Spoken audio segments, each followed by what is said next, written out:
In today's video, I'm going to teach you how to insert rectangle in Excel. If you're highlighting important cells, building a quick dashboard, or adding simple callouts. A rectangle shape is a fast, clean way to guide attention right on the worksheet. We'll keep this simple and clear so you can follow along in any recent version of Excel. Start by heading to the ribbon at the top of Excel and clicking the Insert tab. This switches your toolbar to everything you need for adding visual elements.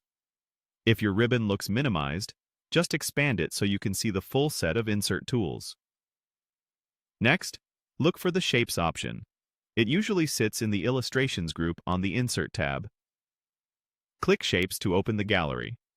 You'll see a wide selection, but we're focused on the Rectangles category. These are grouped together and include the basic rectangle, the rounded rectangle, and other small variations. Pick the style that matches your design, basic for a sharp professional border, or rounded if you prefer a softer look. After you select a rectangle style, your cursor will turn into a crosshair. Move to your worksheet and click and drag to draw the rectangle. Release the mouse when it's the size you want. A couple of quick tips here. Hold the Alt key while dragging if you want the edges to snap neatly to cell boundaries, which makes alignment with your grid look perfectly intentional.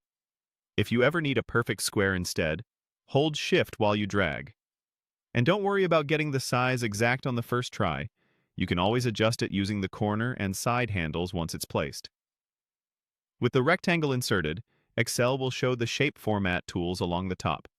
From here, you can customize the look in a few clicks. Choose a fill color that contrasts gently with your sheet. Set an outline color and weight to make the border crisp, or use no fill if you only want an outline around your cells. If the rectangle covers data you still need to see, set a transparent fill so the content remains visible underneath. You can also drag the shape to reposition it and use the rotate handle if you want a different angle. That's all it takes. Open Insert, choose Shapes, then select a rectangle and draw it on the sheet. With a few format tweaks, you'll have a clean, readable highlight that fits your workbook style.